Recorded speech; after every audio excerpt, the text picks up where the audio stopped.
የአፈር ግብር ሳይከፍሉ የሚሞቱ ግለሰቦች መሬት እንዳይቀበላቸው የሚያስችል ረቂቅ ቀብር ሊጀመር ነው። አፈርነህና ወደ አፈር ስትመለስ በቁም ግብርህን በሞት ቀብርህን ማሳመር አለብህ። አዳምም በዚህ ዘመን ቢፈጠር ኖሮ ፈጣሪንም የአፈር ግብር እናስከፍል ነበር ያሉት አስገባሪዎች የአፈር ግብራቸውን ሳይከፍሉ የሚሞቱ ግለሰቦች ያረፉበትን አፈር ገለባ በማድረግና ከሚስጥ ይልቅ ነቀዝ እንዲበላቸው የሚቻልበትን አሰራር መሬት ላይ ለማውረድ ደፋ ቀና እያልን ነው ብለዋል። የነዳጅ ሰልፍን ወደ ሰላማዊ ሰልፍ ሊቀይር የሞከረው ግለሰብ በሰላ ሰይፍ ወደ ሰማያዊ ሰልፍ ተሸኘ። ቀናትን በነዳጅ ማደያ ተሰልፎ ጊዜውን ማቃጠሉ ያቃጠለው ግለሰብ አካባቢው ላይ የተሰለፉትን ሹፌሮች ስለ ነዳጅ እጥረቱ ለመቃወም ቢያነሳሳቸውም እሱም እንደ ነዳጁ ሕይወት አጥሯል።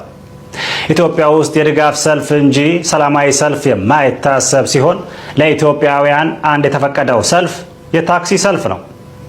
በተያያዘ የትራንስፖርት ሚኒስቴር ከባህል ሚኒስቴር ጋር በመተባበር የታክሲ ሰልፍ ለተሰለፉ ሰዎች ጅራፍ በመስጠት ሴሌሜ ሴሌሜ ለማስጨፈር እንቅስቃሴ ጀምሯል። ከደሞዝ ጭማሪ ይልቅ ወጥ ጭማሪ ተመችቶናል ሲሉ ማዕድ የተጋሩ ሰዎች ተናገሩ። ነጭ ሸሚዛቸውን ቀይ ወጥ ሲያስነኩ የዋሉት ባለስልጣናት አንድ ጉርሻ ለአንድ ጉሮሮ ለተሻለ ኑሮ ብለዋል።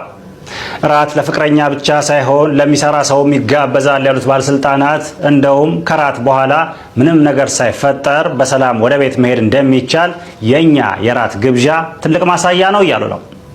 ዘና ዜና ከመጋቢና ከተመጋቢዎች ጋር ቆይታ አድርጓል። እንደሚከተለው ይቀርባል። ጉርሻው በጣም ነው ደስ ያለን፣ በጣም ነው ደስ ያለን። ጠግበናል። በእውነት ውለው ይግቡ። በጣም ነው የበላ ነው።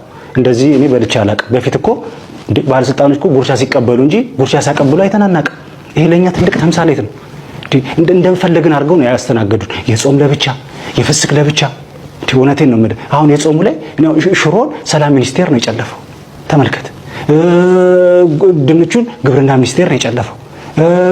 ምስሩን እንባ ጠባቂ ተቋም ራሱ ነው ከለቅሶ ቤት መሰለኛ መጥቶት በጣም የሚጣፍጥ ምስር ነው የበላን።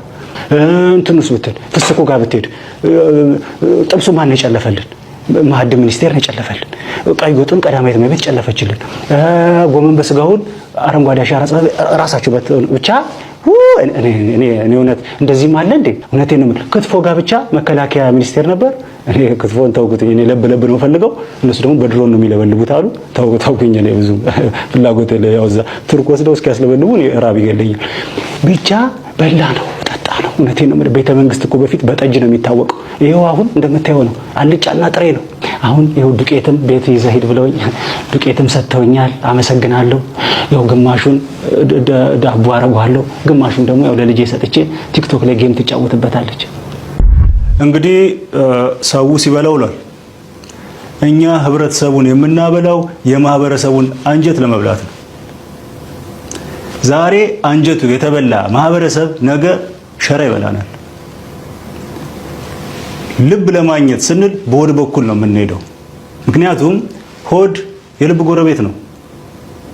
ማንኛውም ጉርሻ የሚፈልግ አካል ጉርሻ ከመስጠት ወደ ኋላ አንልም። ምክንያቱም ጉርሻችን ባያጠግብ እንኳን አፍ ይዛል። እኔ ደግሞ ያው የማጉረስ ጸጋ አለኝ። አጎርሳለሁ፣ የሆነ ሰዓት አስጎርሳለሁ። እኔ በወር 400 ምናምን ጉርሻ ብጎርስ ነው። እናንተ ብሉ እንጂ እኛ እንደው ጠግበናል። እና የተከበረው ምግብ ቤት እንዲያውቅ የምንፈልገው ጉርሻን የሚጸየፍ ትውልድ ያስፈልገናል። ጉርሻ የሆነ ሰዓት ላይ በቃ መባል መቻል አለበት። አለበዛ እናንተም ስትበሉ እኛም